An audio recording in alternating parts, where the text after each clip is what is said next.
In the beginning there was nothing but the waters of chaos, which some called noon. From those waters something rose to provide the first bit of land that the world had ever seen. There is some to dispute as what it was, from a mound of silt, mentioned by Gloria K. Fierro, or the lotus blossom floating on top of its early ocean, as described by I.E.S. Edwards. Both agree on one thing. The first God, the God of the sun, rose from it for the first time in an eternal cycle of life.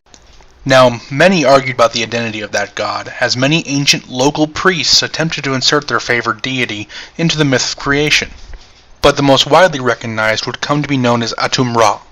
It is supposedly from him that all gods are said to have formed, either from his bodily fluids or birthed directly by Atum and or his descendants.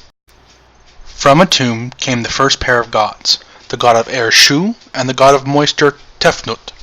From these came two greater beings that made up the earth and the sky, Geb and Nut respectively. These two and their parents began a closer relationship than their respective counterparts from any other deity. In fact, Richard A. Wilkinson describes that it was actually Shu who held up the sky, keeping it from touching the earth. From Geb and Nut came deities many might be more familiar with, such as Osiris, Set, Isis, and Nephthys. Unlike their counterparts from other areas of the Mediterranean, the Egyptians had over 2,000 gods, and to cover them all would simply take too long for one video.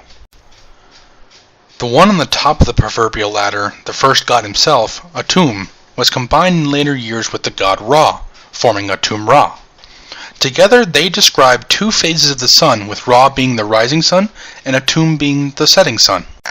The next god requires skipping a couple of mythic generations from Atum to his great-great-grandson, Horus. Horus is the deity whose tale is the most closely linked with that of the ruler of Egypt. The pharaoh, whom was described as an aspect of Horus, ruled by the divine right of being related to the hawk god, according to Encyclopedia Britannica. Horus is actually the son of Isis and Osiris, born after the murder of his father Osiris. Osiris, having been the king of Egypt before his death, passed down the throne to his son Horus as his heir. As a boy, his mother Isis emphasized this as he grew up. This set the tone for the relationship between Horus and his uncle Seth, who murdered his father.